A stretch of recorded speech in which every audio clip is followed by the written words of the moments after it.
Hey, welcome to Voices on the Wind. I am Toby Lyles, and this is my esteemed son, Maverick Lyles. We're so happy to have you with us today. Hey, this is our season finale, season tres, finale. And we're excited to go through this with you. We're just going to go through and just kind of celebrate each of our guests that we've had on. You know, we learn a ton going through this, and there's always these takeaways. So this is a little bit of the behind the scenes and what we're learning. Yeah. Hey, I want to point everybody to the newsletter that we have. This is the Voices on the Wind newsletter. And I realized the other day that we need to name this newsletter. Oh, yeah. We don't have a name for it, do we? Yeah. It's just the newsletter. It's just the newsletter. It shall be named. If you have a newsletter suggestion for a name, please comment your suggestion. We'd love to hear it. This newsletter is simply just some more takeaways, some learnings, stories from my life, and we just try to keep it fun, light, and a life story, and often a life lesson, I think. So, at least what I'm currently learning. So, if you want to get into what I'm learning and being challenged on, that is the newsletter. Yeah. So votw.substack.com. Yeah, and if you haven't liked, subscribe. You should do that because we have a lot of really cool content coming out. New year, we have our next season coming, and I mean we got our next season coming actually in a few weeks too. So it's And so if you haven't, then like and subscribe. Then tell us anything you're interested in, want to see on the podcast. Just reach out to us on our socials. We are Insta, Facebook, and we also have our website, which is 24sound.com. We kind of have two sites. We have this VOTW, which is just a Substack page. And but the website, 24sound.com/podcast, TWENTYFOURSOUND.com points to everything, all the links and the places. When you run a podcast, you end up with just 1,000 different links. So we've got all the links that you can grab if you want to watch it on YouTube or you want to watch it on, I don't know, if you're a Spotify person, you want to listen there, whatever you want to do. Yeah. So that's where you go. That's where you keep updated with where you can grab a link. Yeah. Grab a link. Is that what they say? Yeah. Is that what the cool kids say? Hey, okay. So, we started the season out with the mayor of our little small town in Cheyenne, Wyoming. Yeah. Small town, 60-some thousand. So we had Patrick Collins. Now, Patrick Collins is not just the mayor, but he actually started as a business owner. In fact, before he started as a business owner, he was just a poor college kid with what, $30? Yeah. 50, like not much more than that. Yeah. Not much. And he got a job at a bike store. Yeah. And his job helped launch him with the encouragement of his wife. Yeah. Launch him. Yeah. What did you think about that conversation? His drive.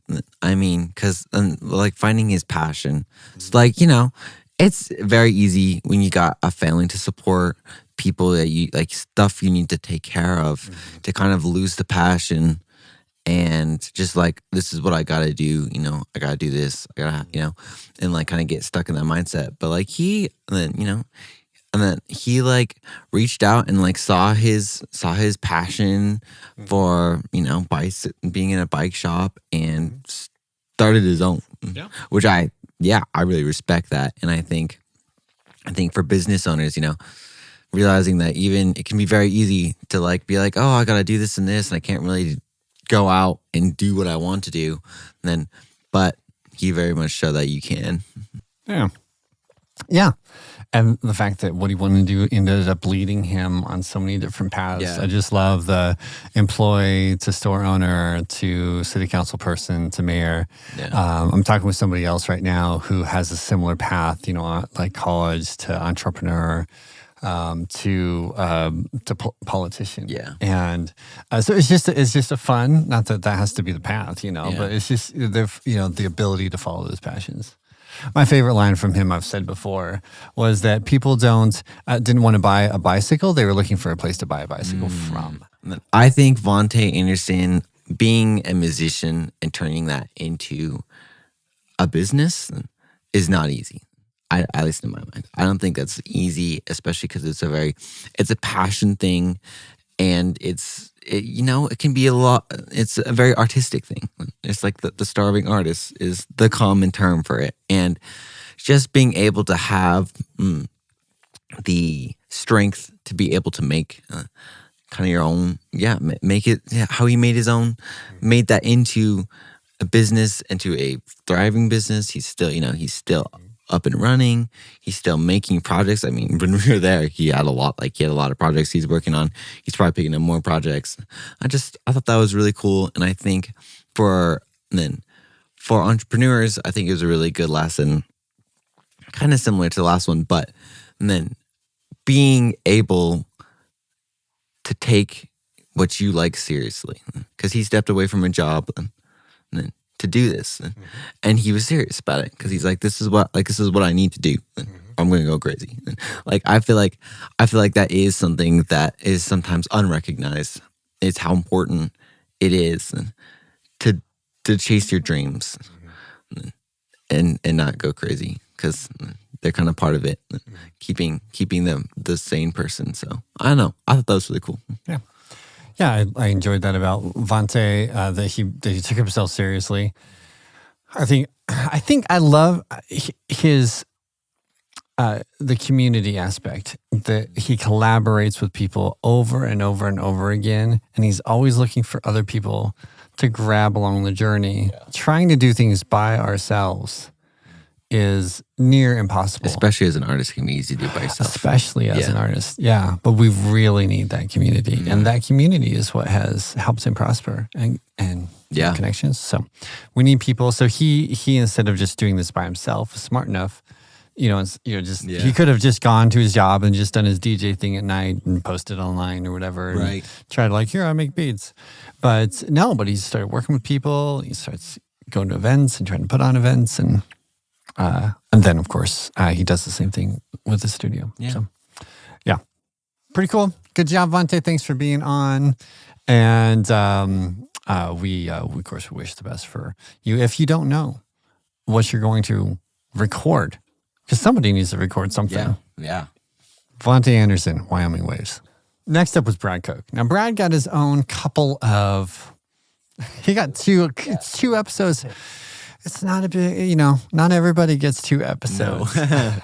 But we're breaking it down, and we realize there is, he has his story, which is really interesting. And then he has his mental health story, which was a whole other thing. Brad was really friendly and really kind, and still is. Thank you, Brad. Still very friendly and very kind. And, but his journey went from college educated, kind of a niche thing, that he ends up doing human resources. But this whole time he has this gaming thing in the background. I just feel like there's some people out there, you might be one of them if you're listening. We often have something that's just kind of rolling in the back of our head. If you're the person who has something that just rolls in the back of your head, you love to do it. And not only do you love to do it, but you like to make a business out of it. Brad Koch is your story.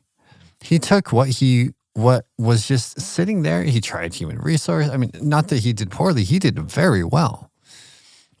He was exceptional at those. But he still launched a business. And they are just launching another one in another city, Casper, Wyoming.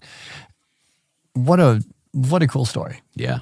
So I think I just like that he had that in the back of his head, and he acted on it. Yeah. Mm-hmm. Thanks to his wife in part. Yeah.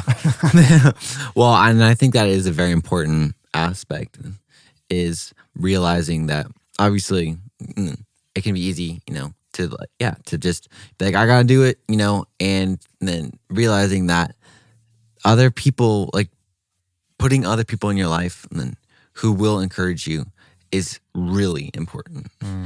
Almost every entrepreneur I've seen on this podcast has done it because of their spouse. Their spouse gave them, or someone important to them gave them that push. And then, most. Yeah. And then you gotta have... We counted it one time. We were like, okay, this, especially a lot of the guys were like, this guy was pushed by his wife, this guy was pushed by his girlfriend, this guy was pushed by his wife. And Brad's a great example. Yeah. And he was like, he says specifically, get good people in your life. Yeah. Whom you can trust. And he's right. And like that is a really important aspect to it. And and then you have to have important people, even if it's just friends that you can bounce ideas off or help. Yeah, no. He had friends too who were like, you should start a business, right? So he just had a lot of good people around him. But as well, he says that and with its employees, he still does the same.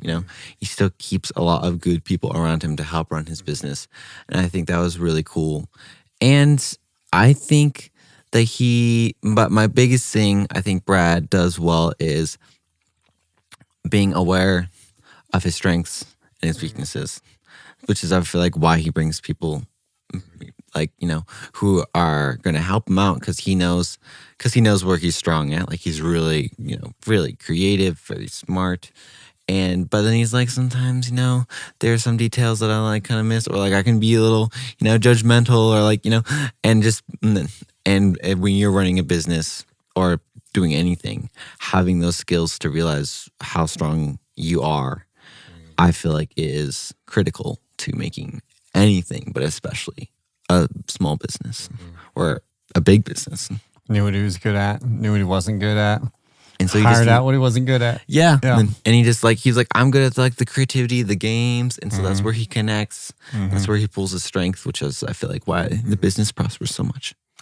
Yeah, and he was so good at that, and not just employees, but he found help to help him build a business, to the business plan, to get funding, all of those things. He reached out to people. He made a few phone calls. Yeah, and I love that he was like, I was like, so how much? Because he was working a full-time job, and I'm kind of imagining him working 80 hours a week to hustle this thing, and he was like, not that hard. Yeah. Like it was so much harder to find his job search, which was not fruitful. He's failing in a job search. And he's like, it was easy. It was a few phone calls and he built really $1 million. When we walked in, they just made their $1 million. Yeah, and then building another store. And of course, he's just super generous, giving back to the community, hiring lots of people.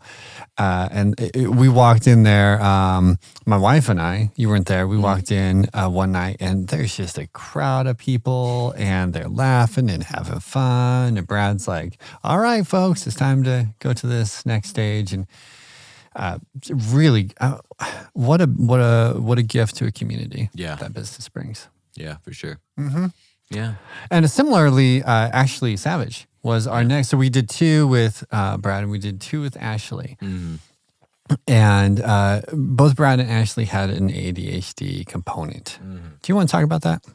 Well, I thought it's not necessarily something that's talked about a lot, and especially considered when making a business. And, it's just like you gotta work, you just gotta work hard enough, or like, but like, what if you can't? Like, what if like, then, like, what if you want to, but but you can't, right? Like your brain won't let you. And I definitely connected in some ways a lot just with her thoughts on, her frustration with like, because she struggled with like, and then she wanted to make ideas. She wanted to make things that she could do, like she could deliver or she could make up the idea, but doing both is hard. And I think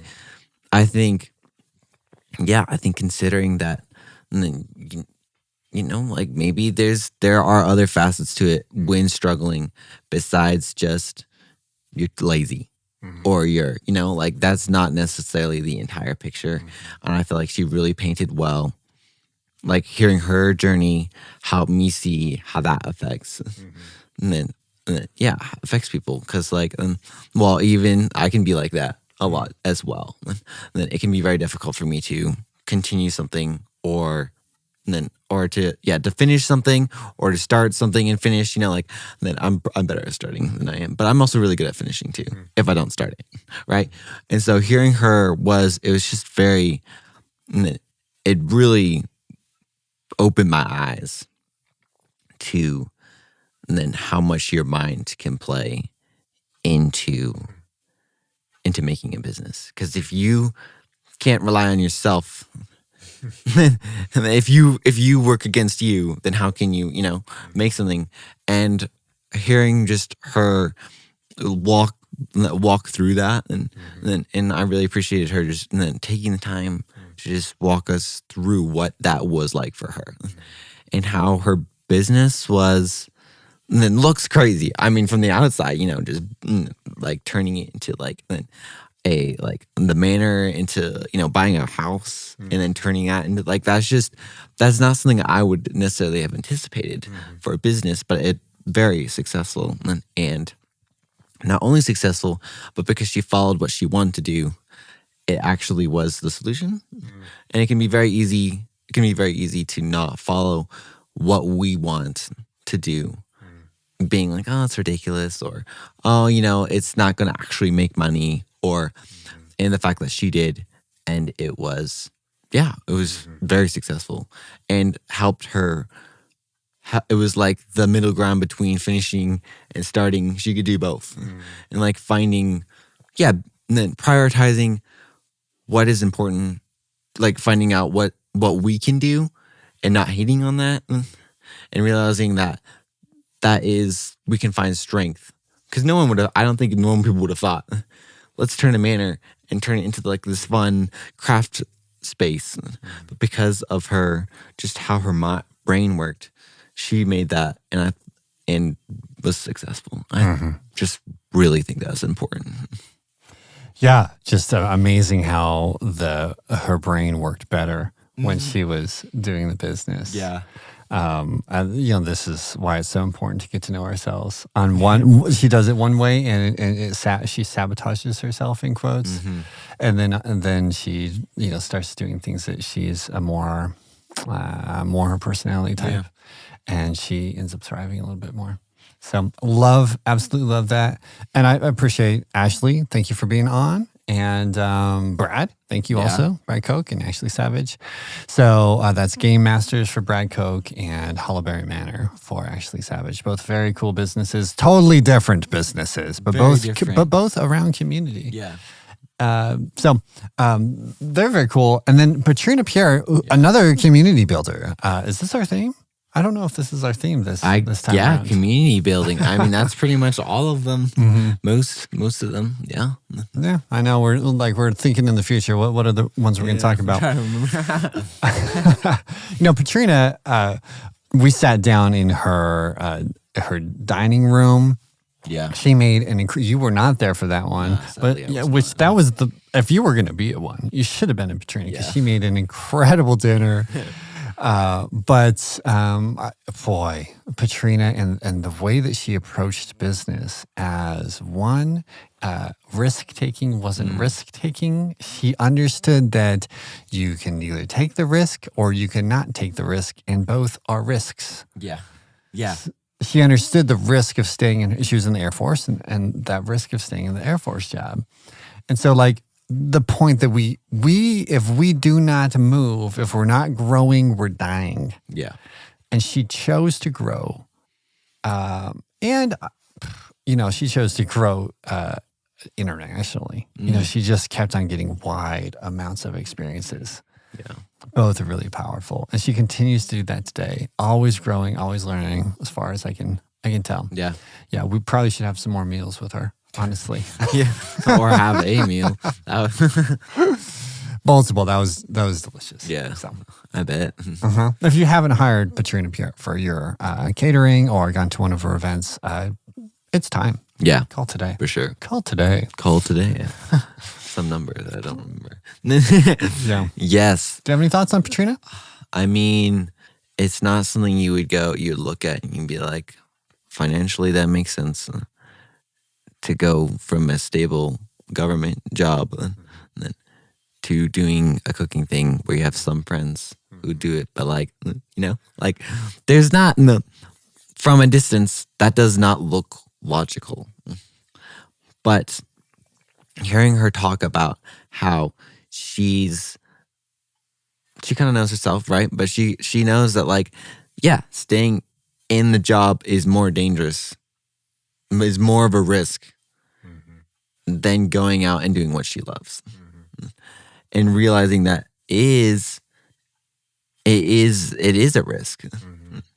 Because I mean, obviously there are times where you just got to make money, or you just got to, you just got to build yourself up. You got to build, and for your, finances and your wealth. But then it is also important to go after the things that are important to you, because that's where you grow. If you start making what you enjoy, then once you start doing that it causes you to, as I feel like she noted, it causes you to be a very different person. Like, she grew in cooking, and she, took lessons, and she's like, I bet she wasn't going on TV when she was working at her job, right? Like, she is expanding, because it's a very different place. You have a very different energy when you find what you love and you find out how to do that. I mean, that's when people change the world. And so then hearing her prioritize that, and kind of just very logically walk through it, I feel like kind of shows for entrepreneurs that, yeah, and you gotta take your dreams seriously at some point, and because that's when you will really grow. Yeah, that's good. So, Patrina, thank you again for being on. Absolute blast to have you, and very rewarding to have that conversation. Yeah. So, thank you. Thank you for what you're doing in your area and nationally on national TV all the time. So, I think we followed some other national interviews. So, all of our other interviews are much bigger than ours, but ours is, of course, better because we did it. Hey, so Dennis Humphrey was next. Dennis Humphrey, the cowboy turned roofer. So from rodeo to roofing. Yeah. That was an absolute blast. What did you take away from? What? I mean, and then we don't have a lot of cowboys on our podcast. Which is surprising, kind of considering where we live. But I think that was one of our first real cowboys on here, and just hearing how his mind works, he's very much not how he finds a flyer that's like, go to the rodeo, and he's like, all right, I'm gonna go to rodeo. There he is, doing the rodeo, and then doing really well, and yeah, I mean, it's not easy to be. I mean, I've never been in rodeo, but I'm imagining being in rodeo and doing roofs. Those are both very difficult things to do. Doing them kind of both it takes some grit. It takes some digging in to do both those.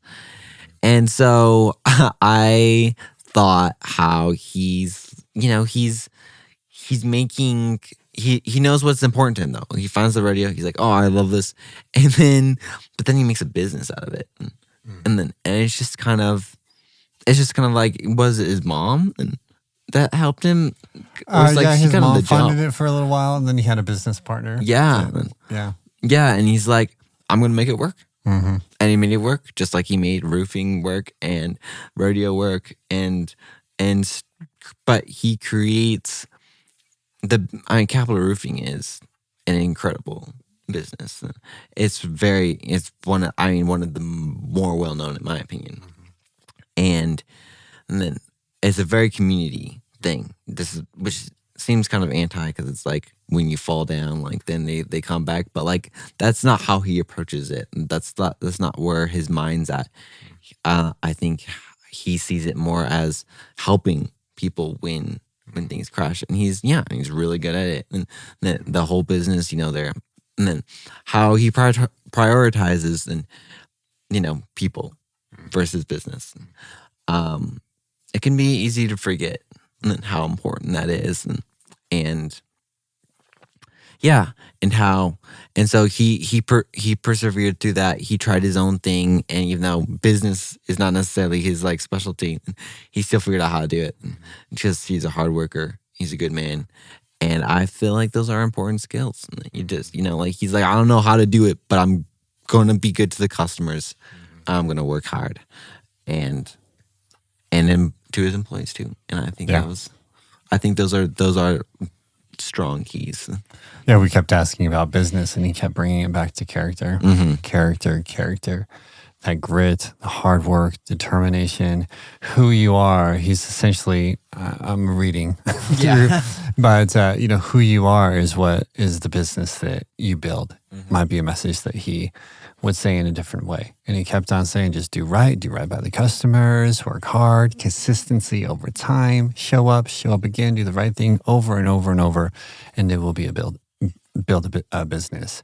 He's like, some people come in, they do short term, they do big money, but they don't really take care of people, and they're flash in the pan. They're gone. So, really inspiring just to have that strength of character. I was working, doing a project, and there's a person who is very well known, and had a real character issue. Now, we're all prone to moral lapses, but this almost took out his business. Like so close to almost taking it, because it made some really bad choices. Yeah, essentially criminal choices, and the same person admitted that it's hard for them to do, and they literally said the word roofing. Like, I don't want to be a roofer. I want to be, kind of this fancy person. And they're doing great, and I'm proud of them. We all have our specialty, and this guy's probably not a roofer I'm talking about. Yeah. But Dennis, and I just thought about him, just that grit and determination, and he's willing to be small town. He's a very big company, but family first and people. That's always our core. We need to stick with that core, however big we get. Yeah. We need to stick with that core. Who you are is more important. And then we have Lexi Garrett of Alexis Drake. Yes. Now, I kind of told Lexi this, but I've actually been working hard to get Lexi on, because she is a famous entrepreneur in our town, and not just our town. She makes incredible bags worldwide. They have what a story. She is a business person, and so many people were referred her and said she is a great business person. Yeah. Prairie Pantry, Susan Anthony of the Prairie Pantry was one that said and helped get Lexi. Turns out my email was going into her junk, so it's my email's fault. But she's so kind, and but what I loved about Lexi is her, just the following the curiosity bit.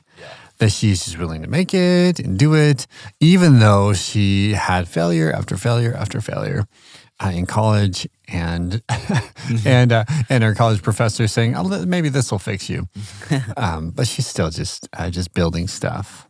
And of course, I really just, as from the family aspect, we kind of talked about wives telling their husbands they should do it, but her husband has helped support her and done quite a bit. And I just feel like, again, we just need that support structure around us to build stuff. Yeah. So, what do you think? Yeah, I think those are good thoughts. And I think, because she was like an engineer, and then she's like, maybe I'm business. And then she's like, oh, art.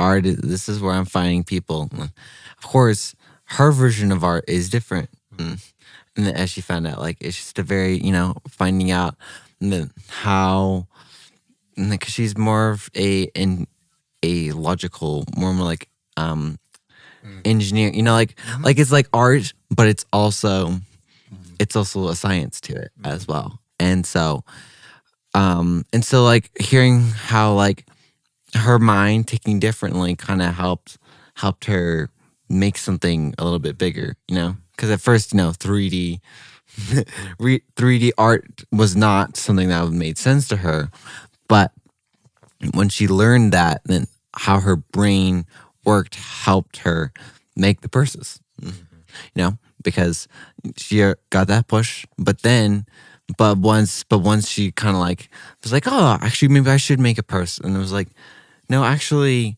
it needs to have like pockets here, and like that doesn't make any sense. Like it's just like it should look like this, but it also needs to be like pretty and it needs to be well designed. It has like be well crafted, and I think realizing that, yeah, like your brain is gonna make it your way, and sometimes learning how that applies to the real world. And as she said, like that took a moment, right? She had, all of her different things that she tried in college didn't work out, and then because it didn't click, right? But once it did click, she's created a huge brand, and I mean, very good. If I was to get a purse, I'd get it there because they're just very well made.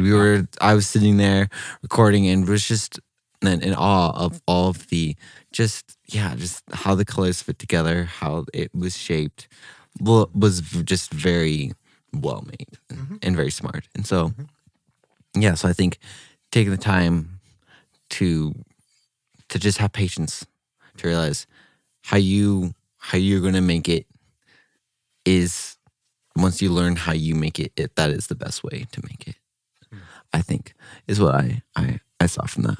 Interesting. Yeah. Yeah. Plus, she certainly filled the need. Yeah. Yeah. So, Lexi Garrett, thank you so much for taking the time to be on. And we talked with her about, we just got to the beginning of her story. Yeah. So we still need to get to the rest of that story of her building her business, which would be incredible. And if you have not purchased anything Alexis Drake for your family, for yourself, wonderful, wonderful bags at a great price for the quality you're getting. It's hard to beat what she's doing. Yeah. So anywhere you are, go to Alexis Drake. Go grab that stuff. Yeah. We have Kelsey. We have Kelsey. Kelsey. What do you think? Giroux. Kelsey Giroux, what other people don't know is that I've been writing a grant on the side, or applying for a grant, and she was incredibly helpful. She is extraordinary at her craft. So that was, and that's, part of why she's so successful, is she's been good at finding alternate sources of income. And I think that's part of what just kind of opened my eyes on her podcast, was that she started a nonprofit. And, we typically tend to look at the customer side of income, but there are actually a number of ways to gain income besides just going straight to the average customer base that shops at a big box store. So hers was, she found a unique set of grants that were available. People were wanting to help other people. They just set aside money, and she filled the need. And she's doing a great job, of course, at that. So that was one of my favorite bits from her, was just that, look around. I keep thinking of Denise Patton, one of our first artists and entrepreneurs on this podcast, said, money is everywhere. Yeah. It's not hard. Yeah. How about you?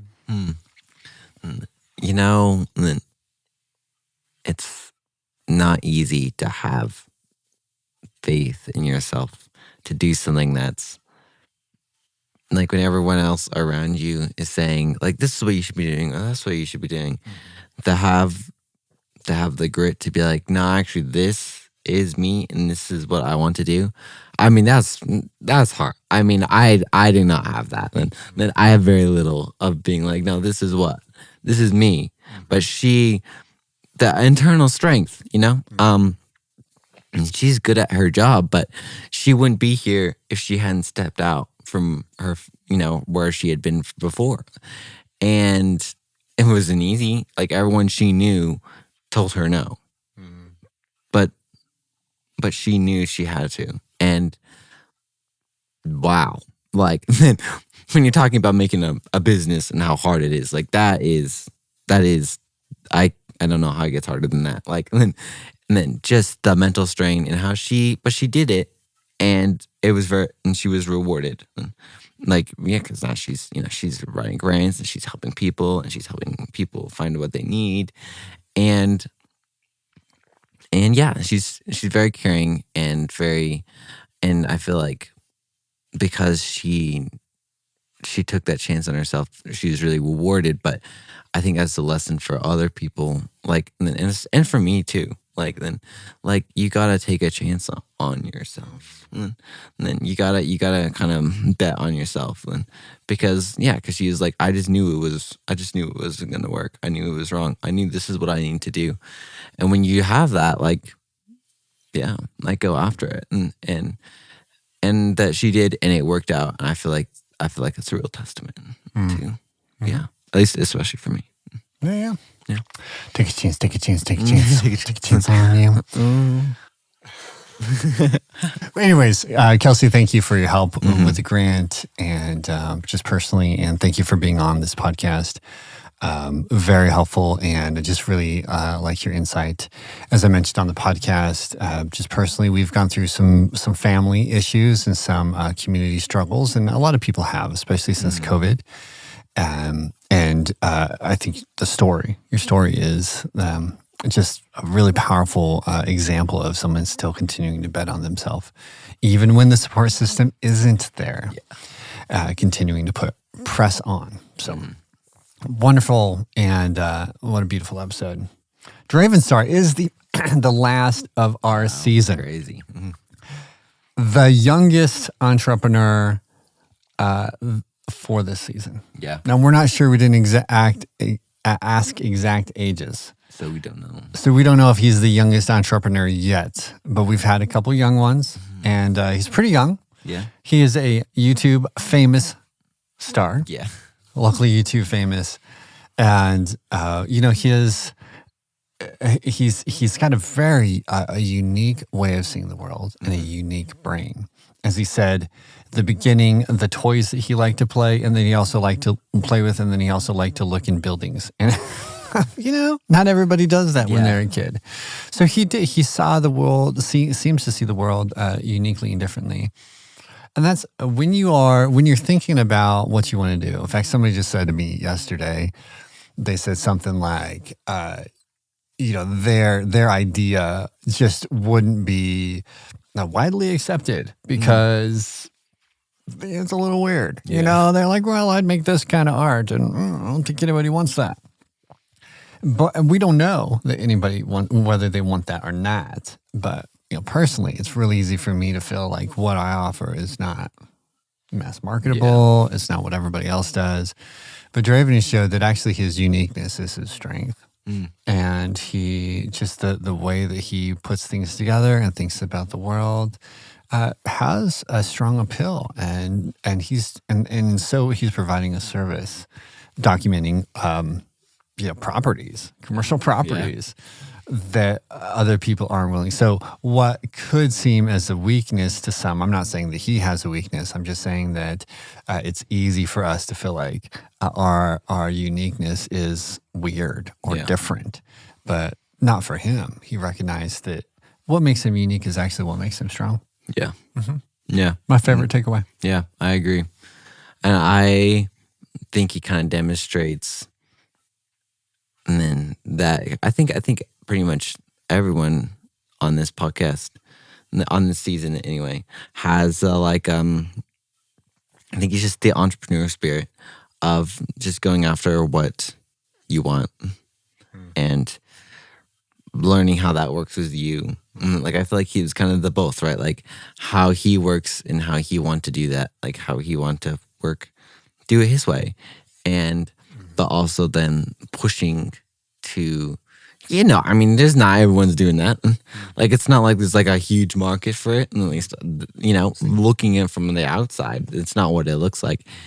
But he did, and people know who he is. He's been helping, creating really important content, and I think he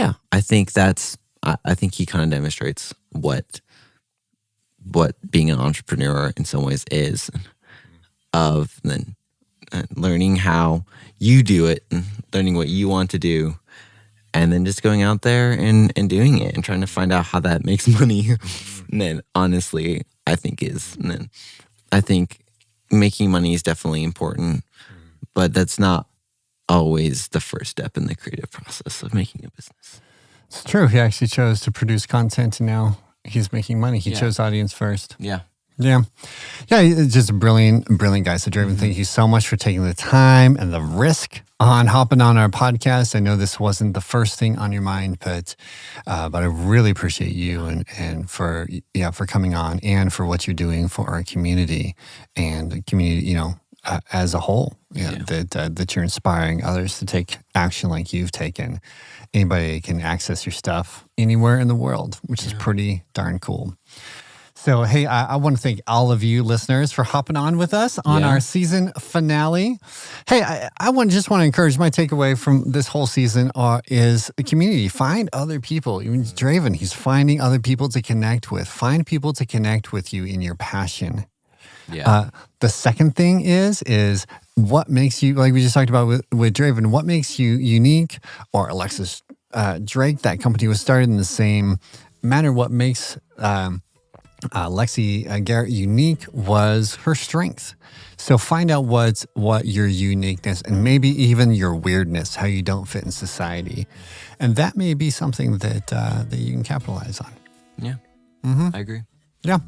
Hey, if you have not subscribed, click the links, shared with your friends, please do so. We're gaining more traction every day, and we hope to share real stories of real entrepreneurs who are just starting or very successful, but we're not quite as fancy as some other podcasts. We don't go for the people. Not that we won't. We've had some very well-known folks on.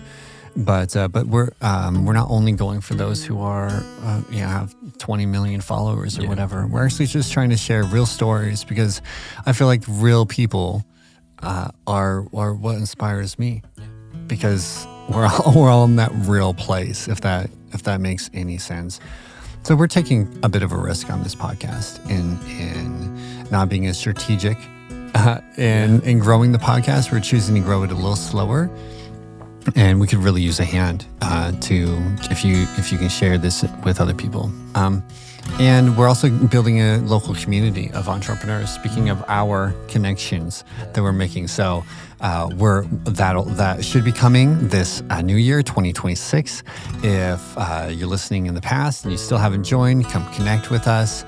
And, any of our socials, but just go to 21stsound.com. There's a contact page. There's links to other places that you can connect with us. So hit us up and find a way that you can connect with this podcast, because it's one thing to listen to a podcast, which is super inspiring. That's what helped me start my business. And then it's another thing to connect with people who are going to help walk along that journey. Yeah. And we'd love to do that with you. Yeah. So as well as many others. So, excited to hear the stories of what you're building. And until then, my friends, happy sailing.